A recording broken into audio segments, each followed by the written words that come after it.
Welcome to a Simple Therapy podcast. Real conversations, brave stories, and simple, soulful insights for therapists and anyone on a healing journey.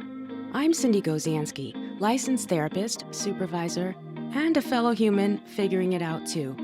Around here, we believe healing doesn't have to be complicated, and that leading with your heart still matters. We talk about what it really means to be human in and out of the therapy room. You'll hear from therapists, mental health professionals, and people courageously sharing their personal healing journeys. Because whether you're the therapist or the client, we're all human here. Let's keep it simple and keep showing up. Hello and welcome to another episode of a Simple Therapy podcast.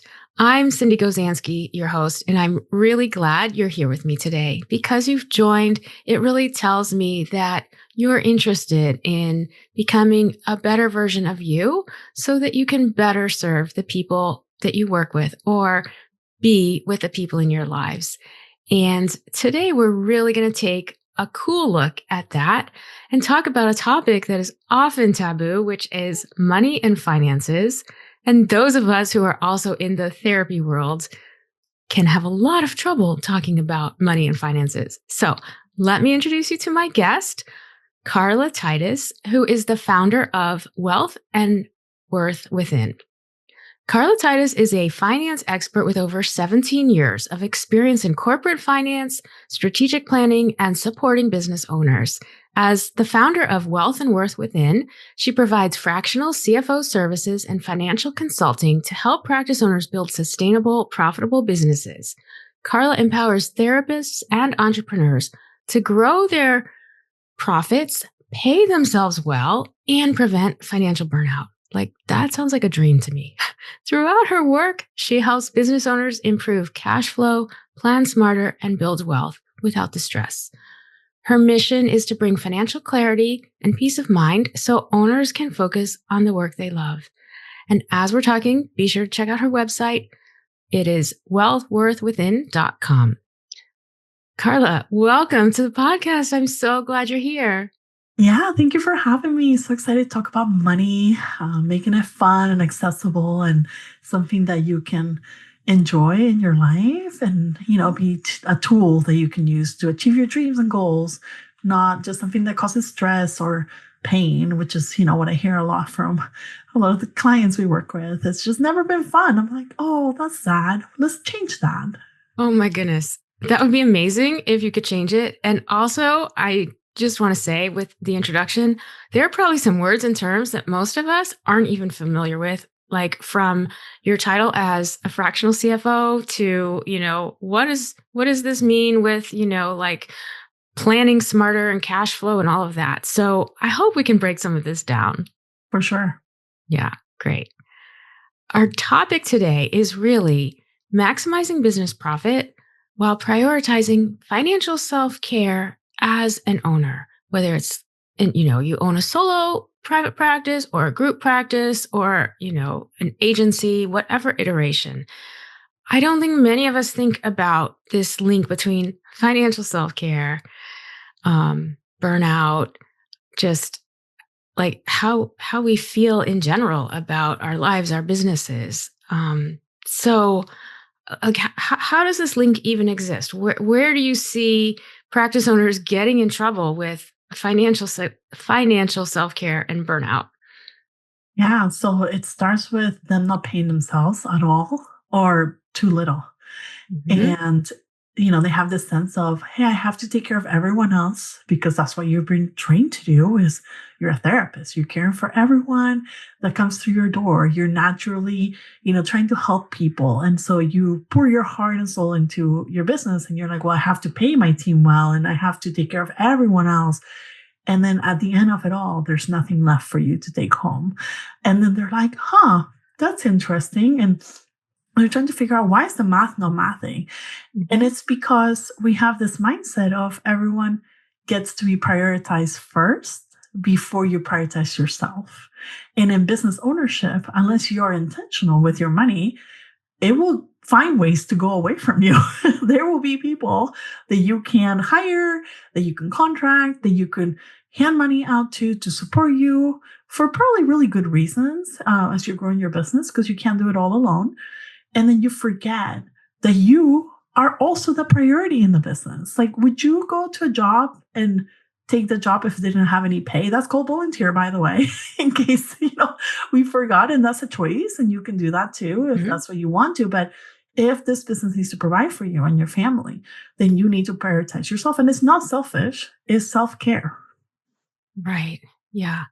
Even as you say all of that, and I myself am squirming a little bit, I imagine some listeners are, because those concepts, like constructs, are part of what we learn, what we come up with as we become therapists and social workers, and in that field that you're supposed to give, you're supposed to sacrifice, even volunteer, offer a pro bono slot. And when you say like, oh, you're going to make sure your employees are okay and all of that, I'm kind of like, well, of course.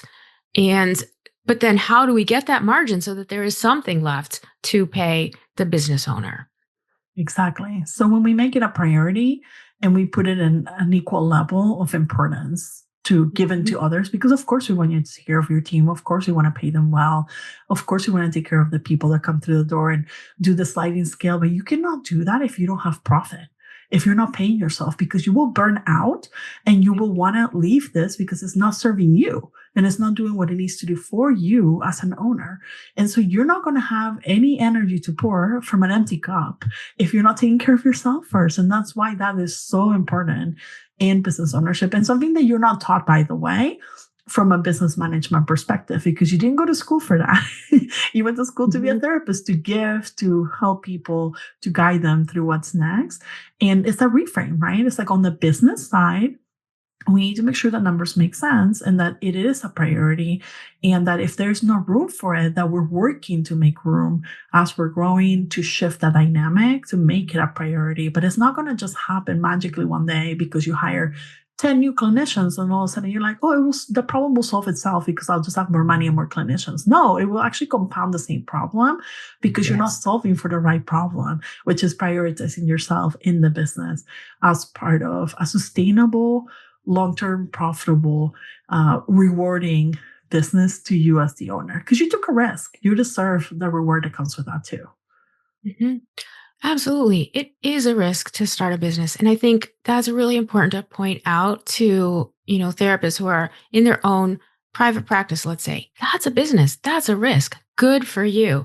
And let's start embodying some of Carla's advice in order to really make it a business. Not just a volunteer gig or like a half business. Tell me, you're a finance expert. How did you get involved with therapists? Because we really need you. I love your approach. And I think you really speak to us in our language, which is amazing. You didn't start out working with therapists, right? Yeah, so my background is in corporate finance and I was in tech, which is very different before this, starting my own business 8 years ago. But before that, I actually had some background being in a hospital. So I was thinking through, okay, who do we want to be working with? Who do we actually want to see doing good in the world, and who we need to be supporting to make sure they're doing more of that kind of work? And I just happened to mention to my husband one day, I should be a CFO of a hospital. I really enjoy my time there. I'm not in tech anymore. I should use my skills for, helping people improve their health.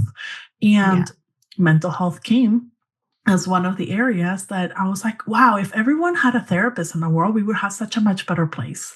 And so I wanted to see more of that in the world. And in order to do that, I needed to go help those, mental health group practices and single owners to be able to do more of that support and keep them in business longer so they can do more of the good that they do in the world and have it more accessible and available to everyone who needs care.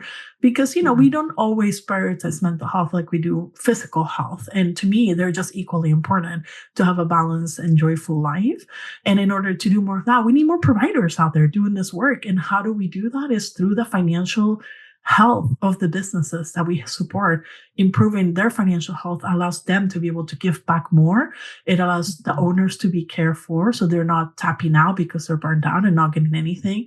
And it also helps their teams be able to serve more clients, that patients that need support and are looking for accessible ways to get mental health support. So to me, it was just a very nice fit. We Mhm. have the skills, we know the industry, let's make it happen. And it turned out to be like the best aligned area for us to be playing in. We also work with other types of businesses, but this one was, I was just really passionate about helping mental health practices be able to provide more support in the world. Oh, that's awesome. Thank you for doing that. We are so lucky to have you as, an ally in our field. And I really like how you say, that that will help provide more accessibility and like better satisfying lives for everybody involved, which is so important. Um, you mentioned like group owners in particular tapping out.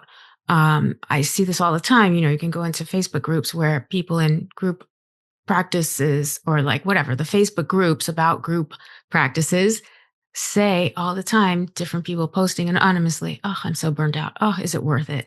Because there are so many headaches and so many really misunderstandings. Um, can you share a little bit about like maybe somebody you worked with who experienced this kind of financial burnout, well, burnout related to their business, and maybe some shifts you helped them where like it really changed everything? Yeah, so we started to first we acknowledge where they're at because I think everything is a process, right? There's no judgment or shame where you're at today. We're here to support you fix the problem. So in order to do that, we need to know where is our starting point. No matter how you might think it's bad or like, oh, I'm the worst. Like, trust me, we've seen it all. It's not a problem. Like we enjoyed it. We're like, let's fix the issue, right? So we get really excited about that. What could it be Mhm. side of the equation? And then we start with awareness. We always say if you are not in tune with your numbers, and this is something that's really scary, and you're just like, I cannot even look at my numbers.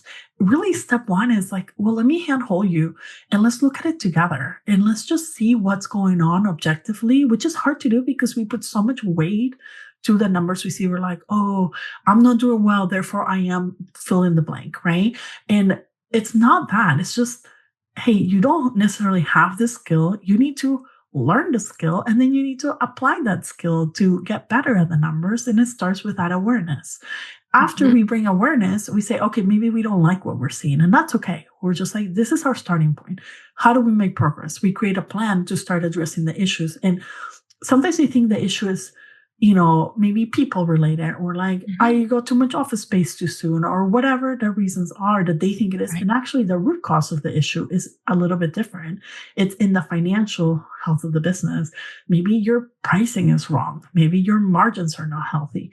Maybe you're not seeing enough patients. There's not enough caseload per each clinician you Mhm. have in the practice, and you're not willing to have the really hard accountability conversation, right? Because nobody likes that. Come on, let's be Right. honest. Like, who wants Right. to sit your employees down and be like, you're not performing? Like, but Yeah. that's the kind of conversations takes to make an intentional shift and make Mhm. progress towards the goals. And if there's owners out there who are just sitting there thinking, like, I do not want to do that, then maybe you do not want to, own a Right. group practice because it's not simple. Like people make it seem like, oh, I just hired 10 people and then off you go making millions and you sip margaritas by the beach. It's not necessarily that way. Because even those types of practice have challenges, right? Because there's people involved, there's leadership needs, there's the day to day that comes up, there's issues with, clients, refunds, whatever is going on. And you have to learn to navigate all that and have the support team in place to be able to help you weather through that as a group owner. And it's no longer just you, right? So it's a really big shift that I think a lot of people make it sound so easy, though on the back end, I'm telling you, it's not that simple. It's Mhm. much more complicated because you have a lot more moving pieces. And there's nothing wrong with that, but you just have to be prepared mentally to be like, yeah, I Yes. do want to do this. And it's going to be hard and that's okay because the reward at the end of it outweighs all the burden I have to carry being a group practice owner. Mhm. Thank you for that. It's so helpful to hear you speak with so much empathy too about the struggles. Like you get it. Everything you just said, Carla, like you get it. Anybody listening would be like, "Oh, wait. Did she see my calendar? Is she, does she know inside that I am scared to look at the numbers? Like, and to take the shame off of that is a gift. And I think because you work with therapists, like you kind of recognize that maybe there's a difference than working with somebody who's in corporate. They're just looking at numbers no matter what, versus we're looking at, you know, emotions, intuition, behaviors. We're really not that numbers focused, but we can be. We can learn. We have to have the Mhm. support. Um, so as you talk about this, that notion of support is important. It's hard often for us to ask for help. And so this is really why often I bring on like guests like you, because you show us like it's possible, it's accessible, it's help that understands us. So great. Thank you for that. Of course, we want to make sure you feel like you can reach out for help and Hmm. that you will get the help that you're looking for and that we'll be able to come in and make a change, for the Yeah. better and that you're not out of luck and that this is it and there's nothing you can do. Mhm. Like we've had very difficult situations we had to turn around and that is just part of our job as a CFO. Sometimes it's not all pretty and we Yeah. have to make really hard recommendations and it's being there with the owner and just being very honest. So, like this does look really bad and we need to do Yeah. some drastic things to change it. And, it's not always like that easy, but we're here for it. And just like your clients depend on you for support emotionally and like the feelings are hard for them. And, nobody always goes to the therapist being like, yeah, let me go over there Right. and do all the feelings work and all the emotional work Yeah. in front of another person, that I trust. But that's what clients come to us for, right? And it's like we're like that Mhm. person on the other side of the chair that gets to be like, it's okay. And here's what we're going to do about addressing it. And here's your treatment plan for all the things we're going to do to fix your money. And then when Mhm. we're on this other side of it, all of a sudden it feels, oh, wow, that wasn't that bad. And that was attainable and that was manageable. But again, it can feel very scary at first, right? When you're alone in a room trying to look at your numbers, you're like, I don't know if I want to even see what's going on. So, Yeah, yeah. And again, acknowledging that. And I really like how you gave some examples of things that could even get in the way of, the financial self-care and profitability. Like two really classic examples that of like maybe you don't have a big enough caseload per person. And then that's impacting your profit margin. I know when I originally started out, like the part-time was too low. And I realized, and it may have been from like whatever. I don't even remember exactly what it was before. Maybe it was 11. Now it's 15, but I had to make that adjustment. It was really hard, mhm. and you need some support figuring that out. And then also like the office space, we can outdo ourselves with that. But so sometimes, you get really confused because you see like, oh, wait, everything is going to payroll or to rent. And yet you're saying we can bring this to you. And you would say, all right, let's look at some other things. Mhm. Yeah, there's always other areas of that you're looking spending too that we can Mhm. analyze and decide is that the right allocation. But at the end of the day, in mental health practices, it really is about the payroll and rent Oh, it as the is. biggest items, that move the needle. And so often I find that we're having these conversations about nickel and diming, some savings here and there, and it just doesn't add up to the changes we want to see or make. And so then we have to level the conversation to, hey, these are the harder ones we need to tackle, but really that is what's going to move the needle in your business. And so even knowing that, right, Mhm. putting effort in the right place is going to really help you get the results and outcomes you want without yes, going through the hard on it because it's not easy, right? When you have to like change compensation or you Right. have to reduce the number of office rent as a percentage because you went a little too far too soon and didn't end up filling that out. And you can have the best plans laid out, and at the same time, things might not go your way. And that's okay. That's business, right? And we have to Yeah. pivot as business owners. We have to be ready to kind of reinvent ourselves every couple of years is what I say. I've been in business for 8 years. So like it just feels like every couple of years there's just a new challenge, that we Mhm. weren't expecting. And part of this forward looking that we do on planning is like anticipating what that might be, getting ahead of that, starting to think through what are the scenarios and options. If this happened, what would we do? So we're caught in that moment where that happens. We're not just responding out of instinct. We're actually responding with our plan because we already thought about it. So we already felt all the feelings and all the emotions that had come with that. And we have a very clear step 1 through 3 plan that we will follow if that happens, versus you just get caught by surprise and you're still in that emotional state trying to make decisions, which doesn't always serve you. You might make the right decision, you might not. And so you want the best odds, in your favor, because you've already thought about it and you put some proactive, intentional thinking behind your numbers as you're navigating, looking forward, not just what already happened or the current present, numbers, but really what's going to happen looking forward. And often I see owners are not thinking of the possibilities of where their business could go or what it could create. Did they get stuck in like, well, we only done this and we're not sure we could do more.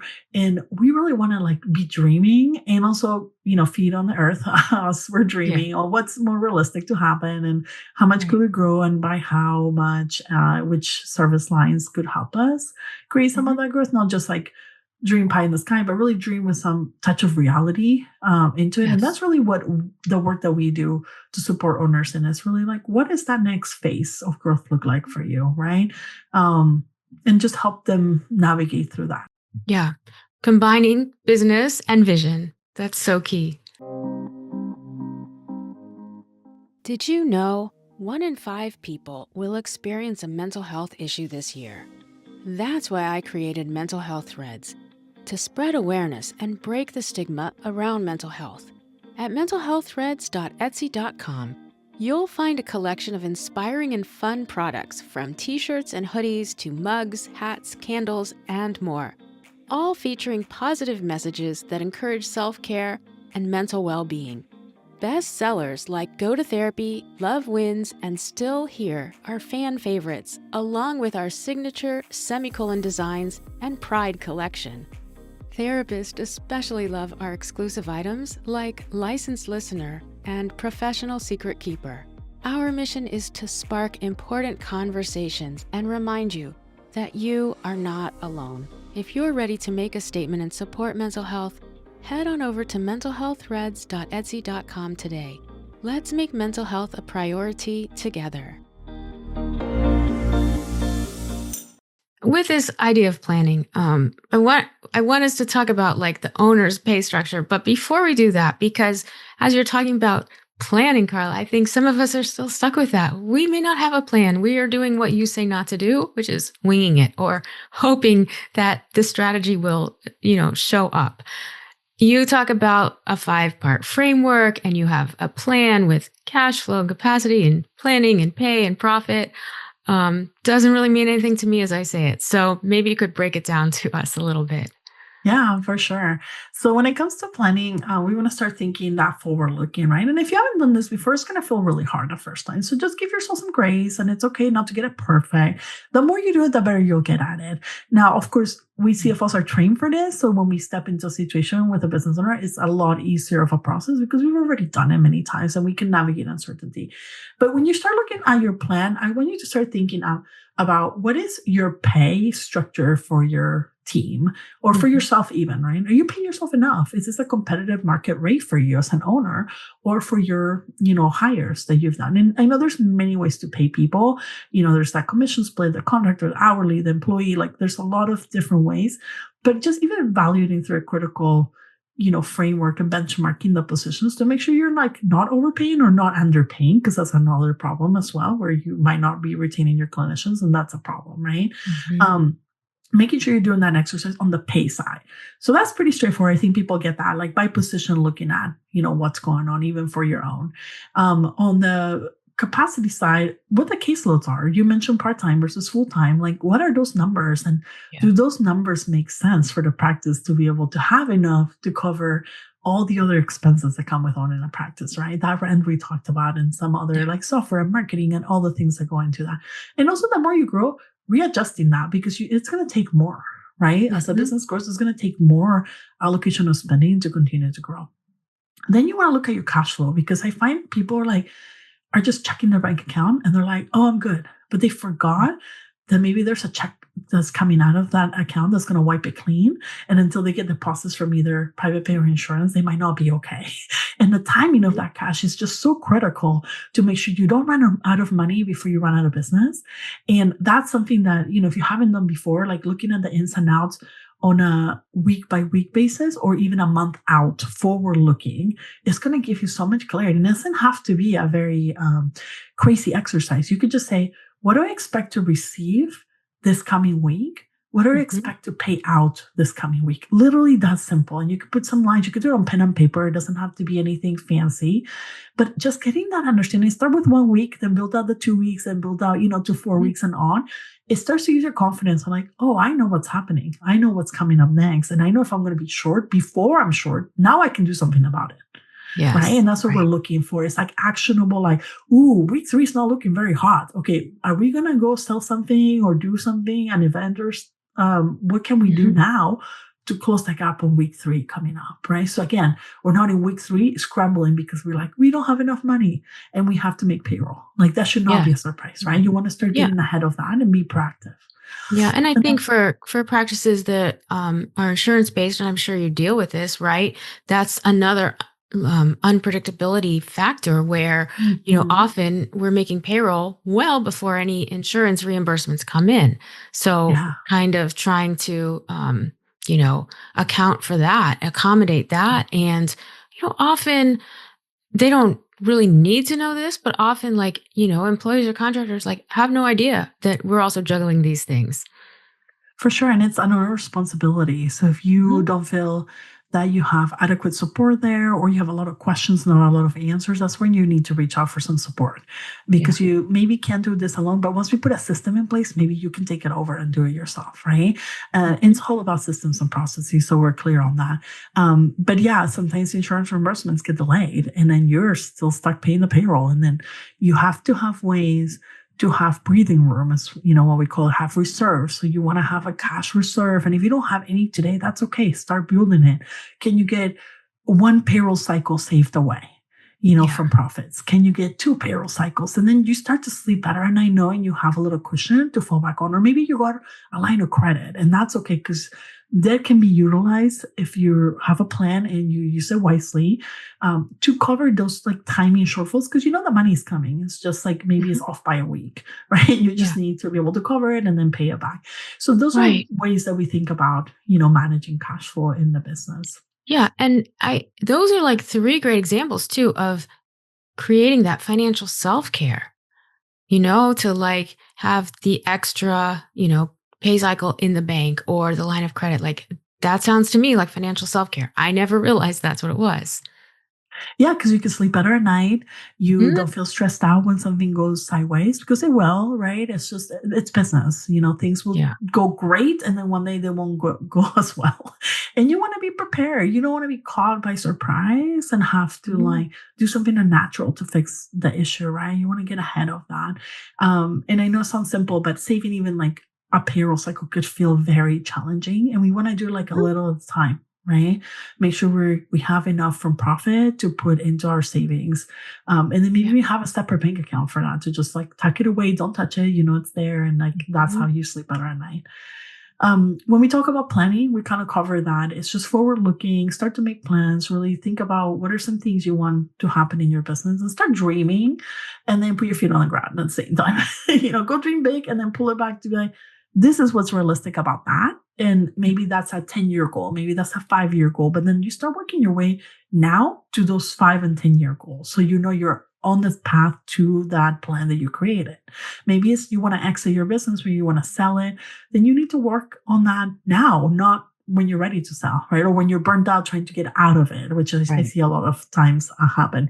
And when those owners come work with us and we fix the issue and their business is producing profits and taking care of them, paying them well, all of a sudden they don't want to sell anymore, right? Because they're like, well, I only wanted to exit because this was not great, and now it's way better. So now I want to keep it, right? Because now it's just producing profits and I feel really good about the business and I take care of everyone and myself.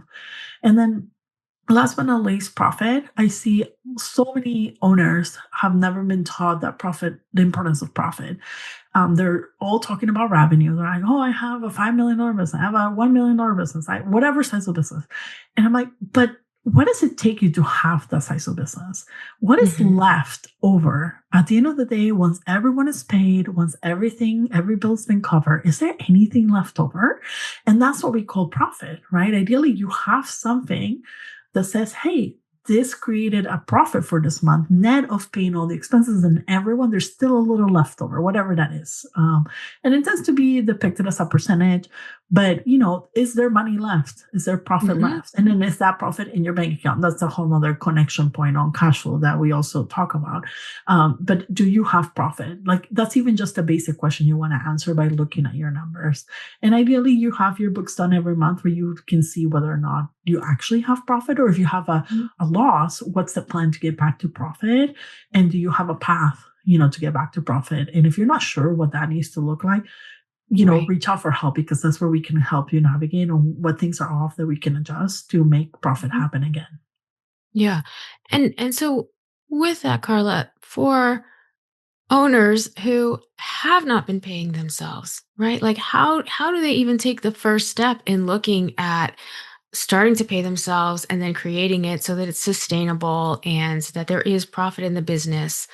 I guess it's a magic question, but Well, the answer is always it depends. But no, let's just kind of walk through it. What happens is I see often owners coming to me saying they'll just pay themselves whatever's left over. That means whatever's profit, they think that's their compensation.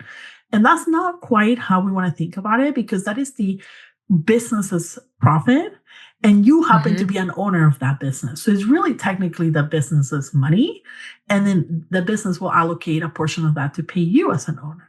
Right. And so where we start the exercise is first, if you're not profitable yet, we need to get you to profit first, because that is where the extra wiggle room is going to be for you to be able to pay yourself.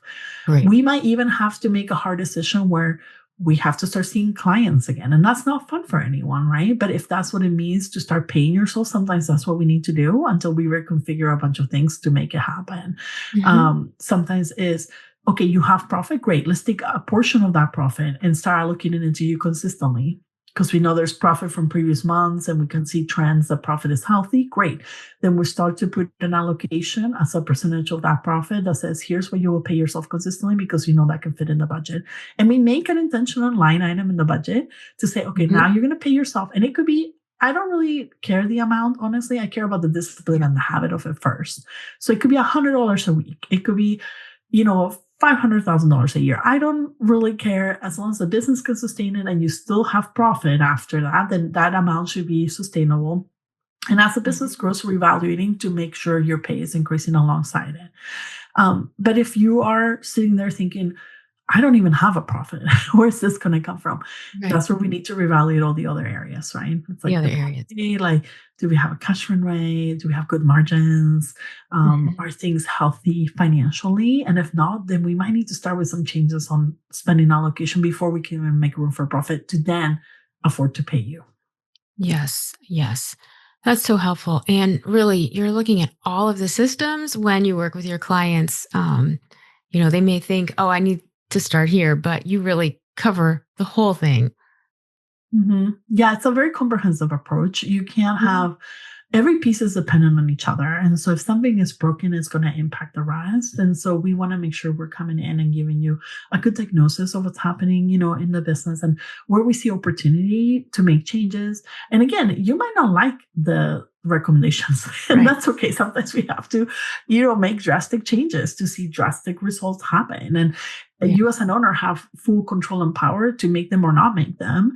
But Mhm. if you really want to change your situation, sometimes it comes down to making big adjustments and or navigating the future plan to be more in alignment with what we want to see going forward. So we're not touching necessarily what's already been built or how it was put together. Even if it's not working, we could still work through the future part of it to come in and create a room and help as we're growing the business. So it's not all lost. It's just about making those, changes and committing to doing something different, because if you keep doing what you're doing, you're just going to get the same result. Exactly. And here's the thing. As therapists, we tell our clients this all the time, right? You have to make changes. You have to try something different, step outside of the box, expand your horizons and your options and your range. And yet sometimes we don't do this in our very own businesses, which, again, heal thyself, right? So it's important to have those reminders like that growth happens everywhere.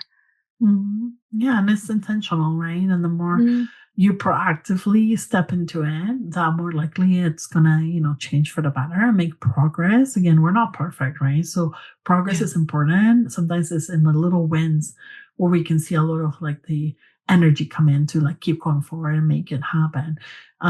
But yeah, I don't know what the notion was around businesses, but businesses are in business to make a profit so we can have Yeah. the impact we want to have. So if we're not Right. making the profit, we're not going to be able to help others and do a sliding scale or afford any of that because we're not taking care of ourselves first. And so I just want to make sure we're reframing that notion of like you're in business to make money. And yes, of course, have a positive impact in the world, but it's fueled by profit. So I know a lot of the people we work with don't always like love that, but that is really the reality. Like the IRS wants you to make money so you can pay them taxes. So like they put you in business Right. for a reason, right? Like you have benefits as a business owner because they want you to employ people. They want you to make profits so you can pay taxes. And that's ultimately, what we should be aiming to do. And of course, through that, make the impact we want to see in the world. Yes, exactly. Remember being told by my father, like, it's a good thing to pay taxes. It says, you're making money and you're having Mhm. some business success. Um, Often we don't think about that. And of course, therapists, have been given a disservice by the whole notion that they should work for less or for free or not have profit. So we really need to debunk that mindset. Um, as you're talking about the planning, one thing that I think is it's specific to all industries, but we tend to experience it a lot with school vacations, summer, just weird Mhm. slowdowns. Mhm. What, how do you help practice owners prepare for things like the slower seasons, unexpected expenses, changes in client volume? Yeah, those are real. And we keep track of numbers. So we know when those are going to happen. So it's like I always say, December comes every year at the same time. This should not be a surprise. We know we're going to Mhm. go into our November, December slowdown for the holidays as far as caseloads go. So we should just prepare. When the times are good, we save for the times that are not as good, right? And we have a plan because we know that's going to happen. So it's again, no one is surprised by this, but somehow we think, oh, I don't have enough, or like, oh, that snuck up on me again. And it's again getting proactive, right? It's like start looking Mhm. 3 months ahead, start looking 6 months ahead, like what's coming. If you have a slowdown and you have a really good fall, let's save a little away in the fall to weather that winter sickness, a holiday, tap out that we see often from people Right. and disengagement, because we know cases will be down. And then come, March, April, things start to pick back up, or the new year resolution, right? Everybody's Oh, like, let for me go sure. back. So we just have to get through those and we know they're coming. So we plan for them. We just Yeah. say, okay, here's the dip. And then we have the reserves, from the fall being good to get us through the winter that's not as good. And make sure that we know, hey, we just expect the summer to also be crazy. And also, what can we do to make it better? Like, I think we Exactly. often don't ask ourselves that. We're like, are we doing summer camps? Are we doing assessment offerings? Like, kids are out of school. This is a great time to get them in, with their parents, and they have all Mhm. this free time. And just thinking through, like, what are some offers that could be like seasonal, for your business to help offset and weather those ups and downs versus Mhm. just being like, oh, it is what it is. And like, you just have to like pay all this money, keep everything humming along. And you Mhm. don't have to settle for what it is. You can really create plans on like what it could be to help offset those not so good times. Yes. And really looking at the services, you can expand those services in the summer for kids and families. In at the holidays, like maybe some de-stressing workshops or, something else online that's connected because people will still need help, but they may not want to get it the traditional 1 hour in the chair way. So Yeah. I think that's really great. Yeah. This concept of financial self-care, financial peace of mind. Like, how do you experience financial peace of mind? Maybe if you could share a little of that, like personally, it would help us understand what we want to get to. Yeah. Oh, I'm like the worst at this because I'm a highly anxious person. So let's be real. Like, I might have it all together from a numbers perspective, but from like Mhm. how I feel about money, not at all. And that just like the very honest truth. I happen to Yeah. have a skill set in finance that really helps me better manage my numbers, be in control of it. I wholeheartedly believe that you can be in control of your numbers if you have the skills and put in the effort and learn the concepts and apply the concepts. But I've dedicated my life to this work, and so it's a little bit different when you do have that skill. So like you're probably really good with feelings, right? And like Mhm. emotions and self-awareness, and most people are not. And so just thinking through Yeah. that on like the comparison, like I have this advantage when it comes to managing money and doing the investment and doing the savings. And like I love to have a cash cushion so I can sleep at night, and it might be bigger than most people, and that's okay because I know myself and I know that's what helps me take care of my team, take care of myself. So if something does happen, I'm not Mhm. stressed out about it because I have time to respond. Yeah. And to me, it's important that we practice what we preach also. As a financial person, you can't have like a broke CFO, right? Like if you have one, you probably have a lot of questions on like, what's not happening? And what are they doing over there? Do they really know what they're doing? And so to me, it's like being financially healthy, being financially using those skills for good and educating people really comes from a place where I've practiced a lot of this in my business and my personal life, where, we're doing what we're saying to clients, should be doing and practicing every day and getting better at it. And I even sometimes get, mindset blocks around it, and I have to kind of coach myself through it. I'm like, well, what do I know it's true? What do I know it's a fact? And how can I get myself to move forward and past it, to make the investment that I need to make, or to not fear what comes next, or to create a plan to know what could be what comes next and then be ready for it so that I feel better responding to that and not just respond from that emotional state I was talking about. So, and to me, it's really important that I pass that on to my children too, to make sure that Mhm. they feel empowered with money, that they feel educated, that they feel a sense of peace and ease with managing money that maybe not all of us get to have the luxury of, having from our parents. But to me, it's really important that as we're raising the next generation, that especially women, Yeah. feel really empowered around their money because we will have a generational transition of wealth happening, and we need to Mhm. be ready and we need to be prepared. So if you're not there today, that's okay. Let's just go learn about it and get better at it with baby steps, and go search what an investment is. How does it work? How do you do Yeah. it? Like go search how much you should have in reserves for your business. Like start to get curious because that Mhm. curious intellectual curiosity will really get you far. And it's okay to not know it all and ask for help. Even I have a CFO. I have a financial advisor. Like people are like, what? And it's because Right. I can't see it for myself sometimes. Like I know Yeah. what to do. I know how to do it, but therapists have therapists, right? So like this is Exactly. where we are all looking for support and help, and it's Mhm. okay. Yeah. And we shouldn't be embarrassed. Even when I know so much, I still seek out help. So it's just an invitation to, start to get better with money so you can have fun money conversations. Like, what if money could empower your dreams and unlock Yeah. that next level of wealth for you and help you get and achieve all the goals, that you have for your life? Like, wouldn't that be so fun? Mhm. Yeah. That's so generous. Thank you so much for sharing, this personal bit too, Carla, because it it just makes it so accessible and human for us. And also like for your kids, we think about money messages, like people get money messages that they carry through their entire lives. And so you're really impacting your children now. And that key of having the education and information always can give us some peace of mind. It's such a great starting point, um, for us to remember and to just take it like a little bit at a time.